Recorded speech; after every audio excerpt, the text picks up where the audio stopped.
All right. Good afternoon, everyone, or morning, depending on where you are. Welcome to the International Methods Colloquium. My name is Justin Essery. I'm an associate professor of politics and international affairs here at Wake Forest University. The IMC is a periodic online interactive seminar discussion on the application of quantitative statistical methodology to the social sciences, sponsored by Wake Forest University and Springer Publishing. This week's speaker is Kevin Clarke of the University of Rochester. His co-author, Lawrence Rothenberg, is also here. The talk is going... I should say the title of the talk is Selected Works, Race, Gender, and Academic Publishing. The talk is going to last between 30 to 40 minutes, after which point we will take questions from the audience. You can you can ask a question using the Zoom Q&A button that appears at the bottom of your webinar window. And you can ask a question at any time during the talk, but all questions will be held until the end of the presentation unless it's something very immediate and clarifying, like, Kevin, your microphone is off, something like that. If you wish to be recognized and ask your question via audio, please indicate that in the Q&A text box. Otherwise, I will read your question aloud during the Q&A period.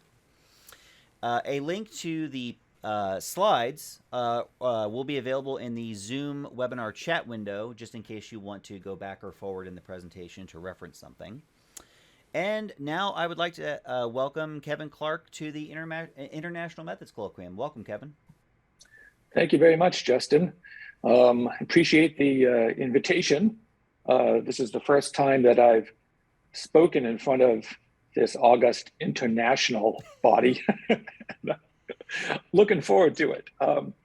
This is Justin said, this is joint work with Larry Rothenberg. And what we've completed so far is a pilot project. And that's what we'll be presenting today and talk a little bit about where we're going with this project in the future.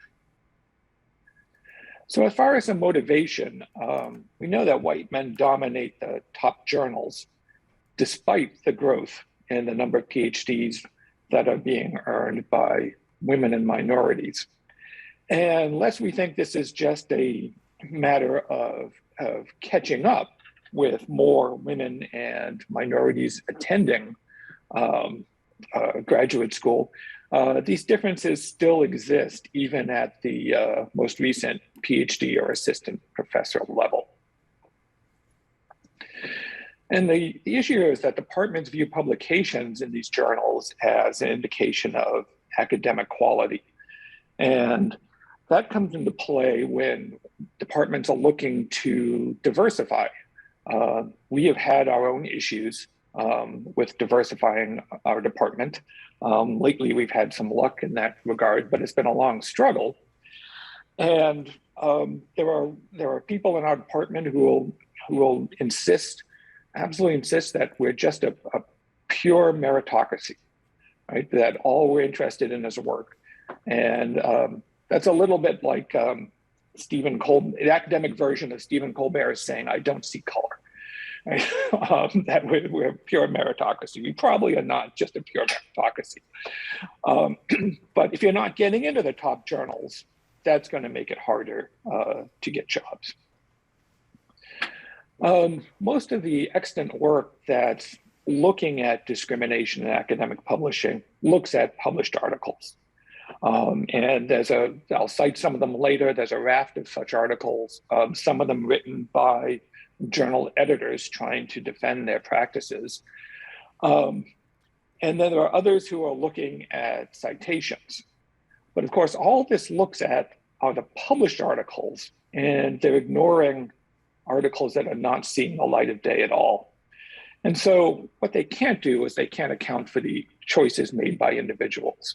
We know that from some research done in the STEM disciplines, that sometimes the disparities that we see in academia are not a matter of discrimination, but could be, for instance, lifestyle choices, or choices over occupational preferences, or choices over topics and methodologies. There's an article that's now arguing that NIH grants look discriminatory over topics. So our research is trying to incorporate papers that have not been published or even possibly sent out. And we're going to compare them to the ones that are being published and see if there are any differences. There's broad interest in this topic. This is only a small number of the articles that we cited. There's been huge interest in the STEM disciplines, in economics, political science. I didn't earlier know about the SRA and Bryant paper, but I'm citing it here, because Justin's our host, so we got to get that in. And we're even hitting the media. There've been a long series of articles in the New York Times and the Washington Post and elsewhere about the disparities that are being seen in academia. Right, so what we're doing is we're introducing a unique dual link data set that's going to compare those who have published to essentially the universe of people who could have published. And so everyone in the first data set, those who have published, will actually appear also in the second data set, everyone who could have published. And we find that there's no evidence for taste-based discrimination over race or sex, and I'll explain why that is. Just a brief primer here on discrimination. There are two broad ways that discrimination can occur. There's a traditional Becker-style taste-based discrimination, where discriminators act as if there's some kind of non-pecuniary cost to associating with members of a particular group. And we all know from Becker's work, right, that if you're, for instance, an employer and you're paying to not associate with certain kinds of workers, you're paying too much for labor, and eventually you'll be driven out of the marketplace. The other version, which goes back to Phelps and Arrow, is statistical discrimination, where the protected category is used as a proxy for information that the discriminator doesn't have access to. The traditional example here is that employers can't see something like market attachment, right? But they have a belief, and that belief, where it comes from is unknown, but it could be correct, it could be incorrect, but they have a belief that women have less market attachment than men. And so because they don't have access to that unobserved information, they make their decisions based on the proxy.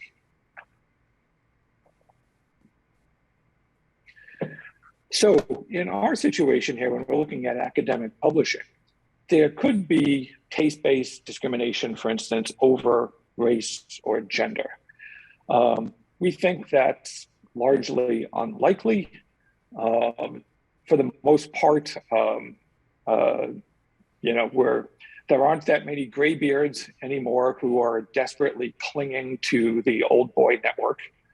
I think most of those people have disappeared from the discipline. And of course, we're all now woke social justice warriors.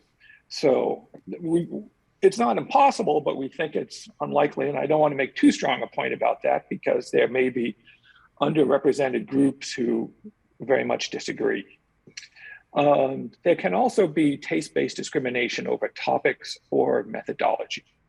Now, of course, this is not traditional discrimination, because these things are not protected categories, of course. And so, for instance, in methodology, I don't think of myself as a discriminator when I ding articles that use QCA, right? And that's largely because QCA is nonsense. So I don't feel myself as a discriminator by doing that. However, we can imagine that there are scholars out there weaned on, narrow causal identification, who believe that anyone doing, sort of traditional qualitative research, aren't doing science and shouldn't even be in the journals, right? So we can imagine that. We could also imagine that some topics that people think are more important than other topics. But if it turns out that there are entire groups of people, whether it's women or Black scholars, who have interest in a whole bunch of topics that aren't of interest to the rest of the field, that's something we should probably pay attention to. We could also have statistical discrimination over these same kinds of things, right? We could be using race or sex as a proxy for quality. That has some unsavory implications for the review process, because the quality literally should be there on the page in front of you, right? So there's not unobserved information. However, we don't want to dismiss this completely out of hand. I remember one of my, back when John Gear was the editor of JOP, one of my colleagues got a review back with some calculus in it, and the calculus was literally just wrong. So he wrote back to the editor, pointed out where the review had gone wrong, and Gear unapologetically wrote back and said, it doesn't matter. The reviewers make up their minds about a paper and then look for reasons, right? So it could be that people are making up their minds based on these protected categories and then looking for reasons to ding papers if possible. And we're assuming here basically that, having, double-blind, reviewing is pretty much a chimera at this point, that it really is probably just single-blind. We could imagine that people use methods as a proxy for quality, right? If they don't see a lottery or some kind of dinky RDD, again, they feel that that means that the paper is of low quality and shouldn't get published. But there's a more subtle way that this could be working as well, which is it's possible that there are reviewers who, when faced with certain kinds of methods, simply don't know how to evaluate the quality, right? And we could imagine, again, someone weaned on narrow causal identification being faced with, a Clifford Geertz type article and literally not knowing what to do with it. And then, of course, there's also a possibility that subject to topic could be a proxy. So our empirical strategy here is to use these two linked data sets. And what we're going to do is we're going to use a topic model to compare the published abstracts to a topic model on dissertation abstracts. And we'll explain how that's done. So what we're going to do is we're basically going to have a published data set, which is going to be assistant professors within a certain range of dates. And we're using assistant professors for a particular reason. And that is, what we want to do is get the universe of people who could have published as the second database, right? And if we just use assistant professors, that limits the date range that we have to search for in the dissertations. And this strategy has a number of benefits for it, into it. One is we have got some natural controls for career goals. Unlike being in economics or chemistry or a bunch of these other fields, very few students go to top political science departments without at least the aspiration to become a faculty member somewhere, right? To get an academic job. right? There isn't really strong career paths for having a PhD in political science otherwise. We also have some controls for cohort effect. Everyone that we're going to be comparing will have gotten their PhDs within a 10-year range. So we're not comparing people who came up in a completely different academic environment. At the moment, the published abstracts we're going to be looking at are from what we commonly think of as the top 3 journals: APSR, AJPS, and JOP. And so we have some control here for quality. And that's not to say that that means that these articles are correct or are groundbreaking or even interesting. It just means that there's been some level of quality control having to go through. Now it's common to have 4 reviewers and possibly multiple rounds. So any sort of, usually the more obvious errors are caught ahead of time, right? So we have some kind of controls here, and our strategy is closest to an article published by Key and Sumner in 2017. They did something kind of similar, but the dissertations that they got for their dissertation database, they got from searching ProQuest. And they end up with, they have a longer time period than we do, and they end up with only about 2,000 dissertations. However, it's much smaller than the roughly 800 dissertations that are produced in the field every year. We also use ProQuest, but we also added a much more labor-intensive process that we'll talk about a little bit later in the talk. And for a smaller time period, we identified 7,000, more than 3 times the number of dissertations that they found. So here's data set 1, our assistant professors. Okay, so these are articles that were published in the top 3 journals between 2015 and 2017. And we scraped the articles for things like rank, department, and university, for the authors. And then we went and looked at CVs and hand-coded their undergraduate institution. We then coded for sex and race. Where possible, we use self-identification. Otherwise, we try to get some photo evidence. And these are, self-identification where possible was the best. This was not always possible. And then we also have article content and abstracts. The abstracts we were able to scrape in their entirety. And then we had graduate students go through and hand code for subfields and the methodologies that we used within the paper. If you take a look at our paper, there's all the subcategories of subfield and methods are listed there.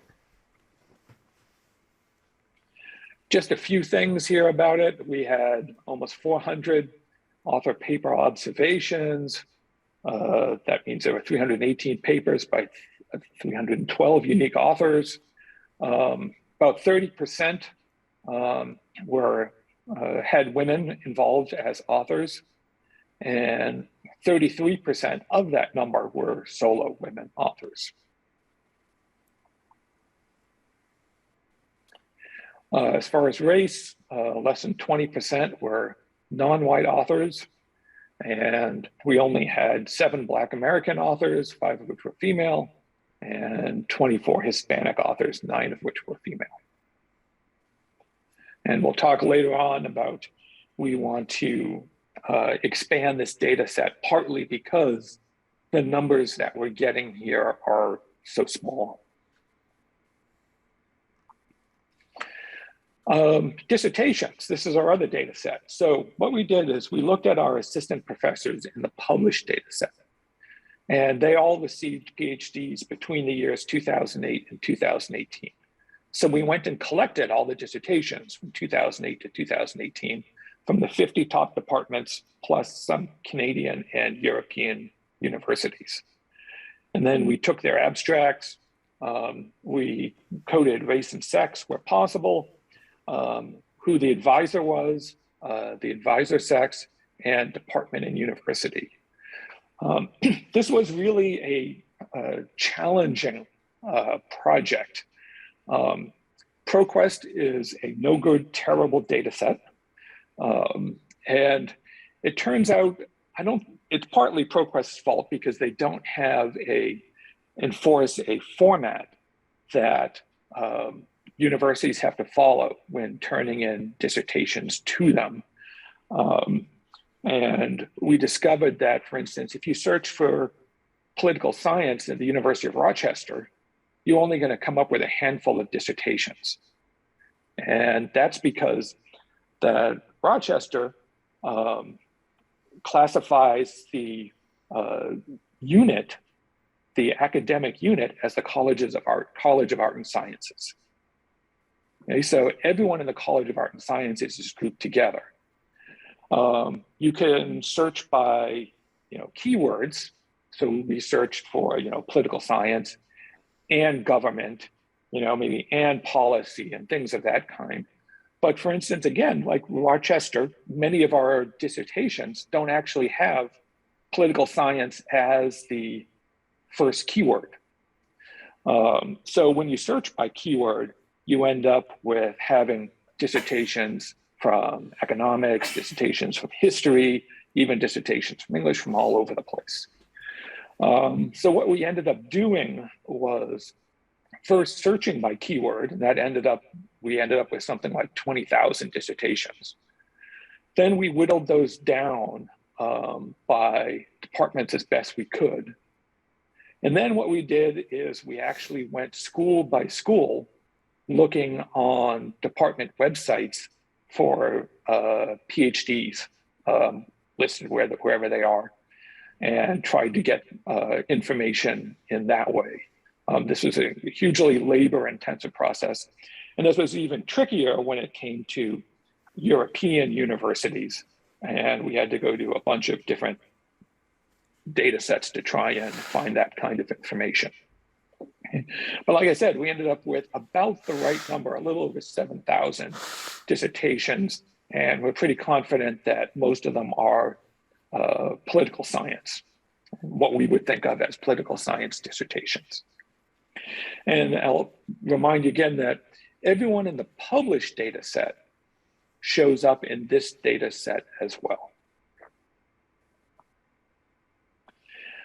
Right, so we had 7,046 authors. We had a little over 40% women.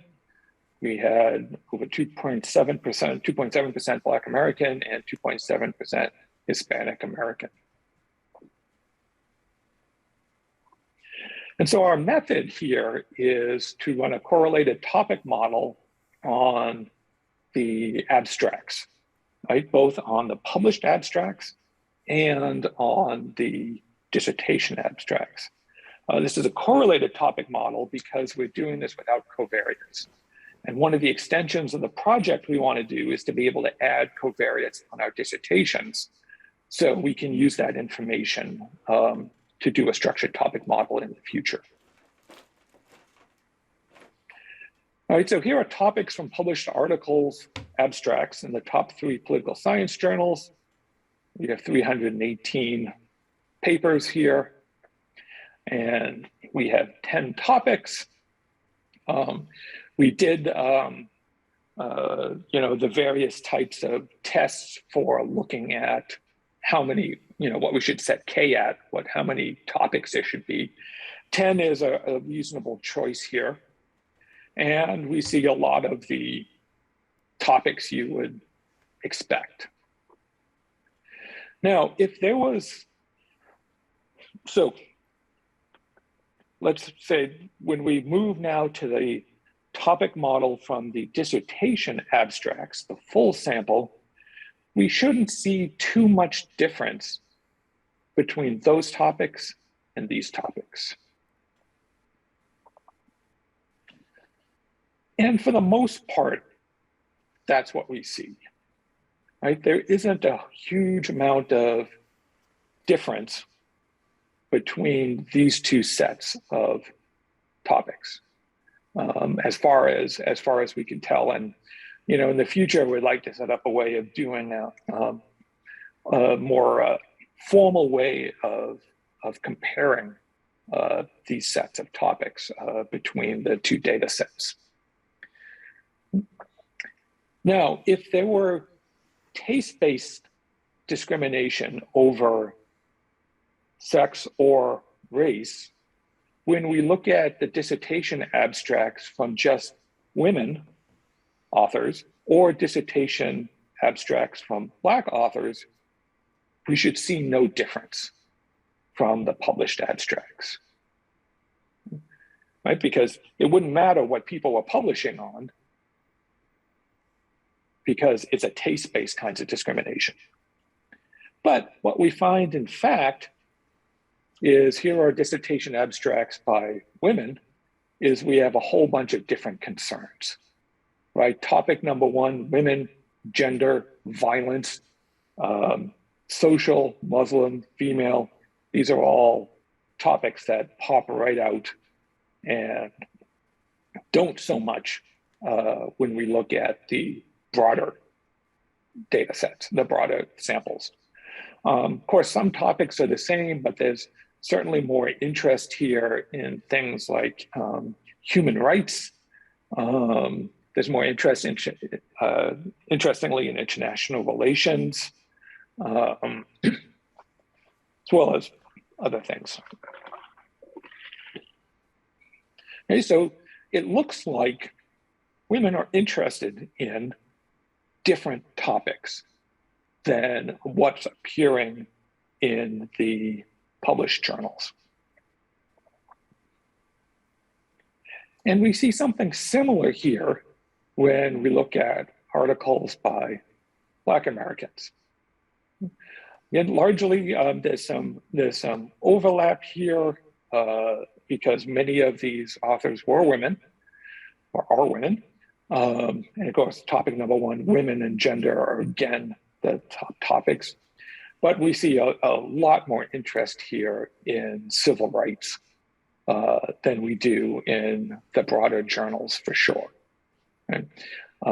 See Black representation, race, African, welfare, racial, American, Black minority, racial, social analysis, movement, African, right? Just a much different group of topics than we see in that are getting published in the journals. So published abstract topics are different from women's dissertation abstract topics. And that's the same for Black American dissertation abstract topics. And this seems to be inconsistent with a taste-based discrimination against women or underrepresented minorities. Now, of course, you could have a taste-based discrimination operating at the same time where you've got some discrimination over topics, for instance. Again, that seems sort of unlikely. And it's most consistent at the moment with some form of discrimination over topics. At the moment, we're not able to adjudicate between the varieties of other kinds of discrimination, mostly because we don't know the methods being used in the dissertations.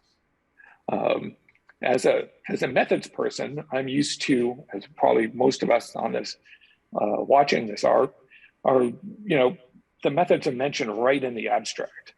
Well, it turns out that lots of dissertation abstracts don't mention methods at all, even ones that are methody. So we're going to have to go and hand code those kinds of variables for the dissertation abstracts. And that's where our future work is going here. So our first extension here is we're going to be expanding, the coverage of the published data set. At the moment, like I said, we have the three top top journals over 3 years. What we want to do is expand that to the 4 generalist journals. We'll add BJPS in there, and the top 2 journals from each subfield. So far, the measure that we found that has the most face validity for choosing what are the top journals is this CIMAGO Journal and Country Rank Index. Seems pretty good, but they seems better than the impact scores that are really all over the place. And we want to extend that our temporal coverage from 3 years to 6 years.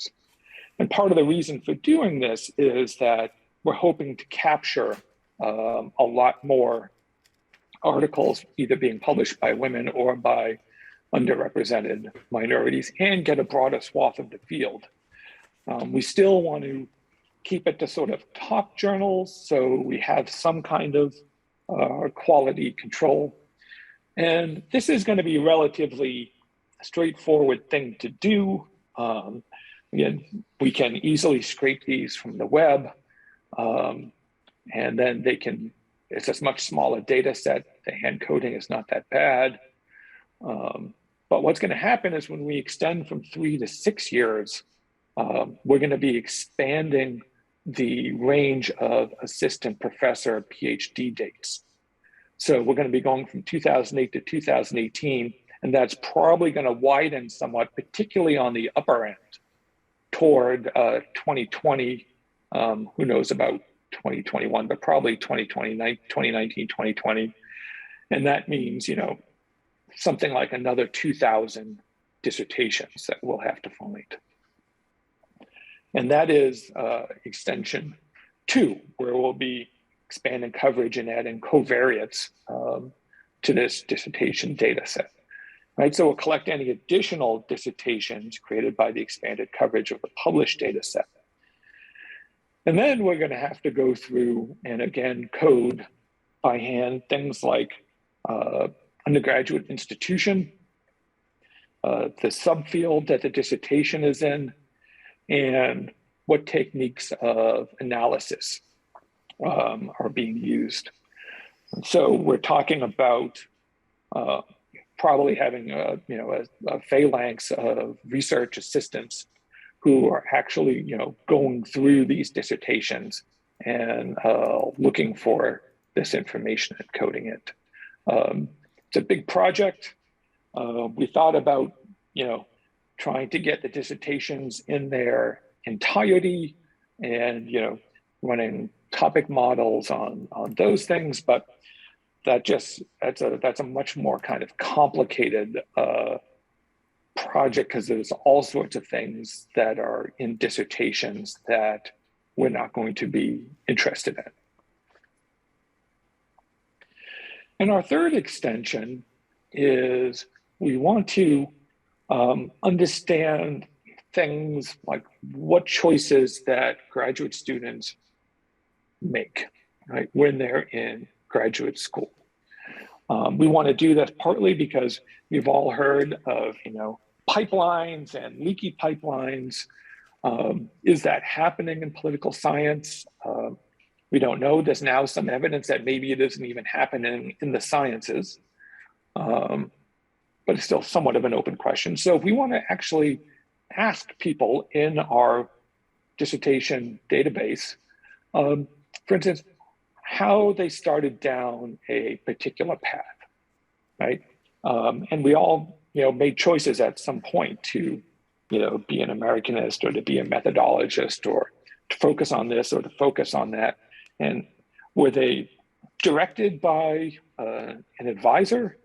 Did it have to do with the department they were in? Maybe all of the above. We need to ask. How about what's offered by the department that they attended?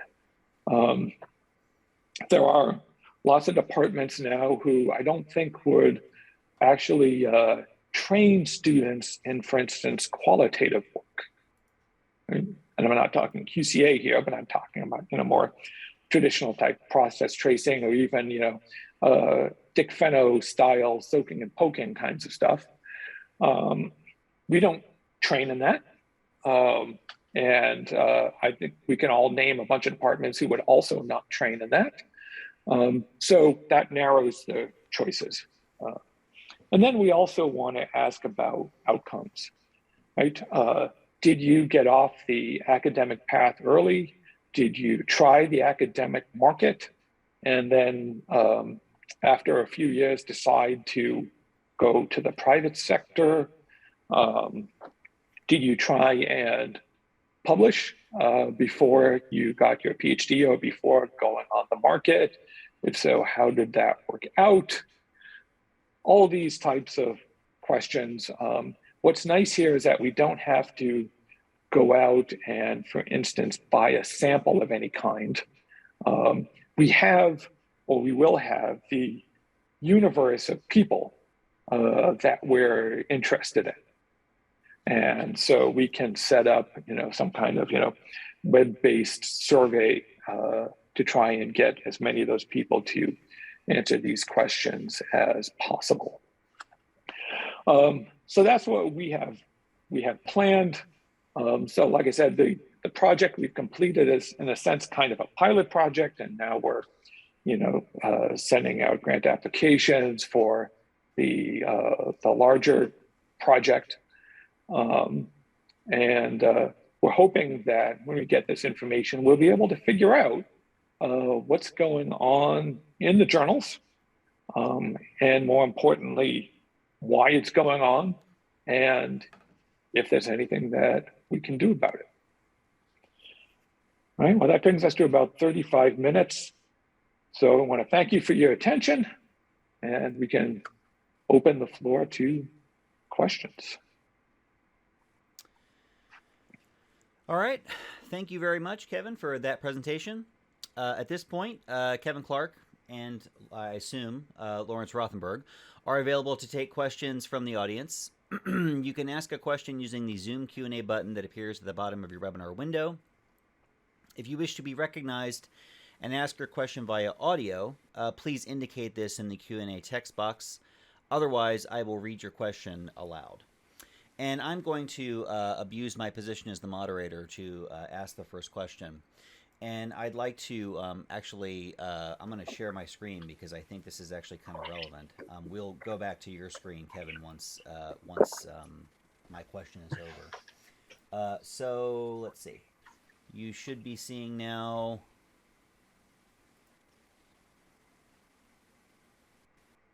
Are you seeing this figure? Yes. So this is a figure from the Key and Sumner 2017 article that you mentioned in your talk, and I was just sort of scanning through like their paper and trying to figure out what they had found, and it seems like their methodology and their findings are very, very similar to what you guys are finding. So, for example, you find that women, they don't study race, but they do study women. You find more likely women writing dissertations about race or gender, narrative, discourse, interest groups. You find men more likely to write dissertations about war, voting, and critical theory, which is a pretty motley collection of subjects, but whatever. So my question is, how does your study improve on or elaborate on what we, because this was published a few years ago, like what we know now about the sort of, I guess you would say, topic-based discrimination? Yeah, I mean, it was interesting. We started on this project actually before finding this paper. And very interesting reading it. And we did find that it was similar. The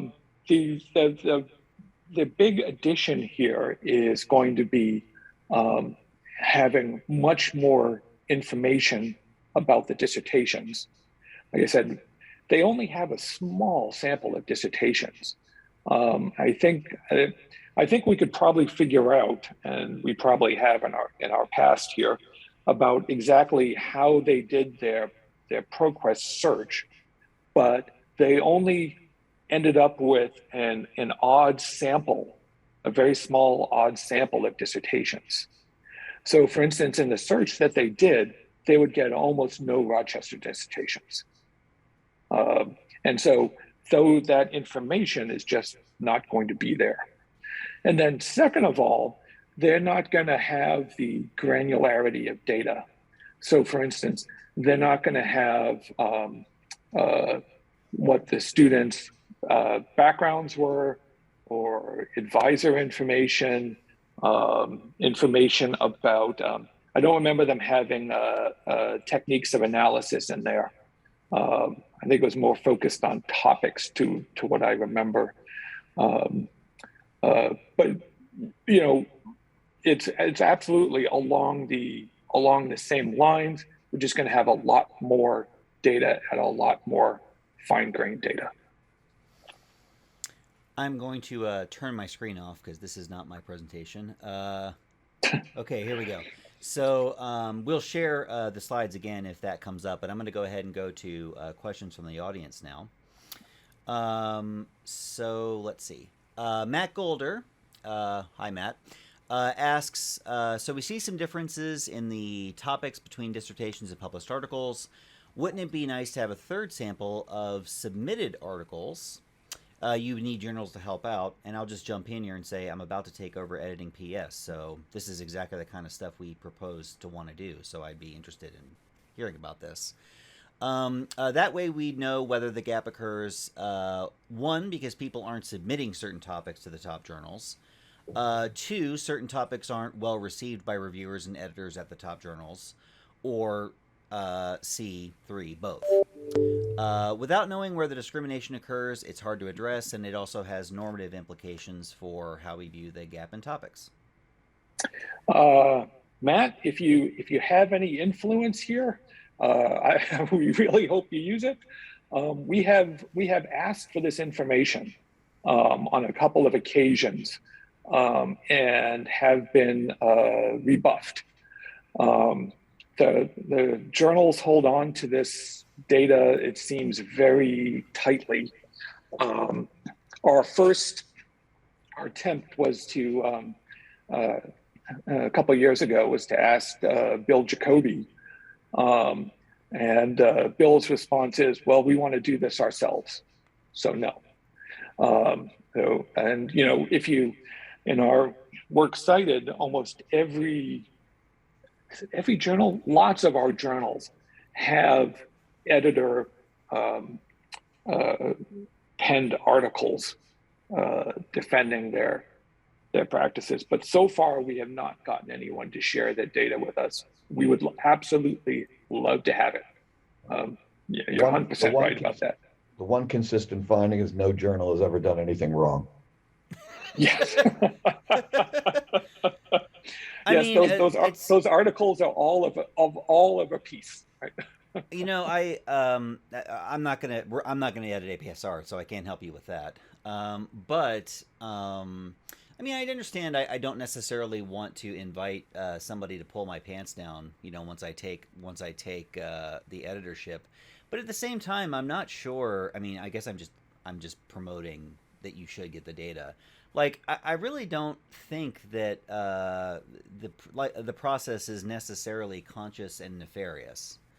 And so, like, if you find that a journal is discriminating, I mean, okay, maybe it really is nefarious, but I kind of doubt it. And I mean, if anything, turning over the data is a signal that it's not, right? Like, I'm sharing here's what we did, right? And if you find something wrong, we'll try to fix it. Like, it's not, but I do understand, hey, you know, I don't. And in fairness, in the sciences, there have been some efforts to do that. Editors in some of the sciences have been willing to do it.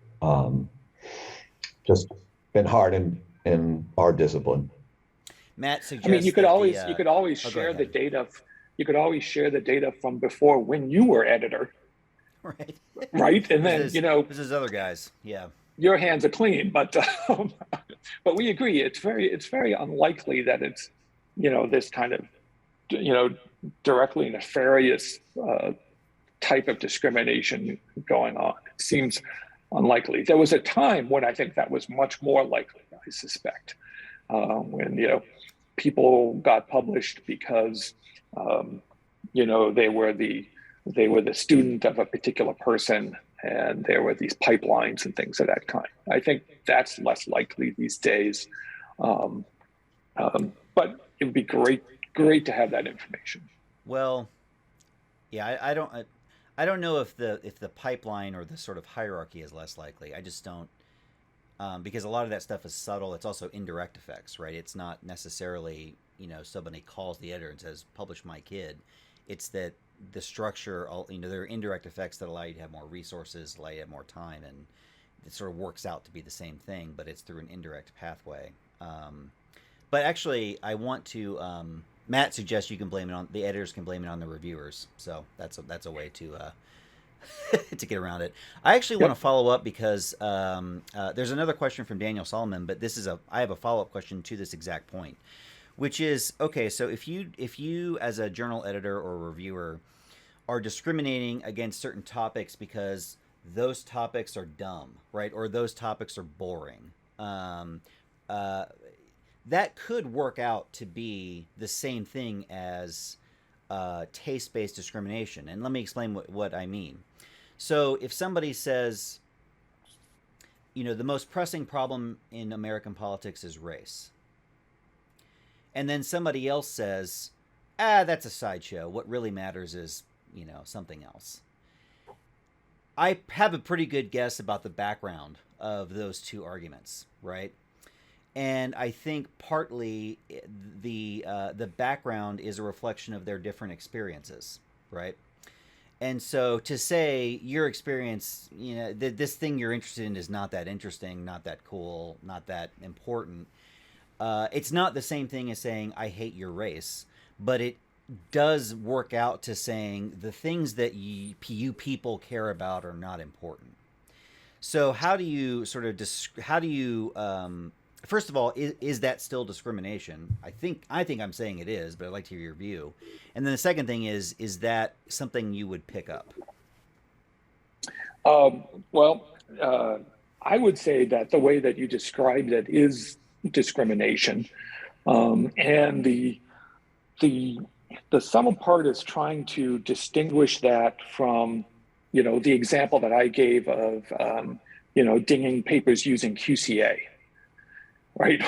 One thing is exactly what you said. It's just dumb. Right. And, it's the comparative version of the big lie. It's our academic version of the big lie that QCA works. Right. And that, no one should be publishing this stuff or even sending it out. Right? And versus that, I just don't like that topic. And it's going to be hard to, for sure, figure out those kinds of differences. It's going to be hard, and that's partly why we want to have the information from the surveys as well as the background information as much as we can get it to help us do some distinguishing along those lines. And I imagine as we get further down the line here, we'll find, other types of evidence that we might want to look for to help us make those kinds of distinctions. And just to point out to Matt here, do we see big swings in topics across editorial teams? We'll be able to answer that when we expand our data set, right? When we expand to the more, from 3 years to 6 years, we'll have more cross-cutting action there that we can look at. I also kind of wonder the size of the editorial team might be a factor, because when you have a single editor, their preferences are the ones that really ultimately are most important. Whereas if you have a team of 15 editors, I forget how many APSR it has, but a very large number, you're averaging over a lot more people, right? And so I would expect, sort of central limit theorem here, like you tend to get convergence towards some sort of average opinion. I want to go to we're getting a lot of questions, so I'm going to quickly go to those. Daniel Solomon from Georgetown, thank you for this presentation and data collection effort. I wonder whether you can expand a bit on your initial statement about peer review in political science. I assume political science, not PS Magazine. Being double blind in name only. I know you have several other extensions here, but I wonder whether this is worth testing empirically, maybe with a likelihood of author paper exposure prior to submission variable that measures whether or the number of times the dissertation was presented at like a conference like APSA. Yeah, interesting suggestion. You know, we could possibly test that, maybe. I just feel that, you know, political science is actually a pretty small world.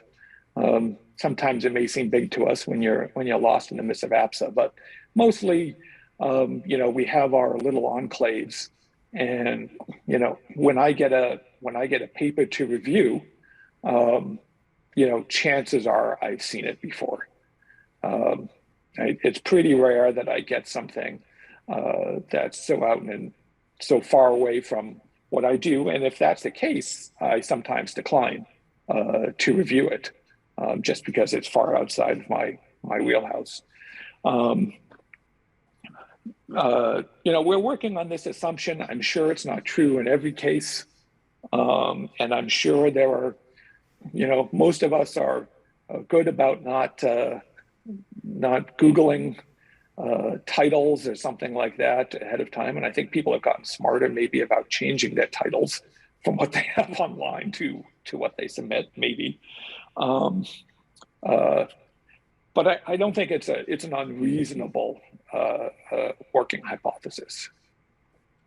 You know, one might also be able to look at the size of the different fields. Like, for example, I mean, methods, it really is a fairly small world, and certainly probably the kinds of methods that Justin or Kevin are likely to get papers, and more in some of the larger substantive fields, maybe it is a little bit more toward double blind or something like that.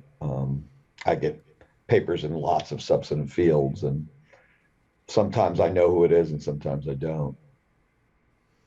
Oh, that's the trouble with being a polymath. I think part of it also, even if you don't know who the person is, the networks can matter, because if I get to sit, for example, in Harvard seminar room, I know what topics those people think are interesting, and I know what methods those people think are cool, and I know what they think the cutting edge is. Whereas if I'm sitting in my office at Wake Forest, right, which I am right now, I can maybe figure that out, but it's going to be a lot harder. And I'm going to have to lean more on my, on reading the journals, which are behind, right? They're usually behind where the state of the art is. So Emily Ferris in the chat asked if you guys have reached out to Key and Sumner to collaborate, because that seems like a pretty good possibility for a fruitful collaboration. Yeah, that's a interesting idea. We have not done that so far. Their paper was in 2017. Yep. I think you probably assume that they've put this behind them in some ways. maybe not. We tend to move on to different things, but we're certainly happy to talk to anybody about this topic. Anne Sartori asks, as a part of publishing seems to me to be about networks. To take an extreme example, I have heard someone say that their grad school cohort accepted each other's papers. This is possibly a pathway for discrimination, and I'm having trouble assessing whether or not your paper has anything to say about this. Can you comment? Anne, are you thinking particularly about University of Rochester graduate students? Yeah, their graduate cohorts. I mean, the rumor I heard, God, I shouldn't say this in a recording.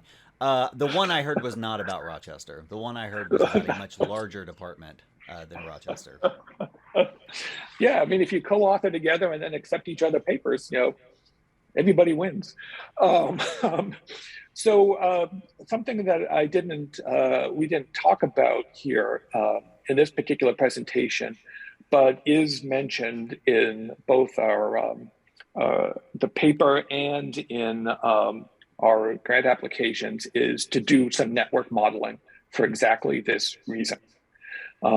We haven't done it yet because we don't have the covariates in the dissertation database quite that we need, but we absolutely want to look at these kinds of network effects and see if we can come up with a network model of that sort.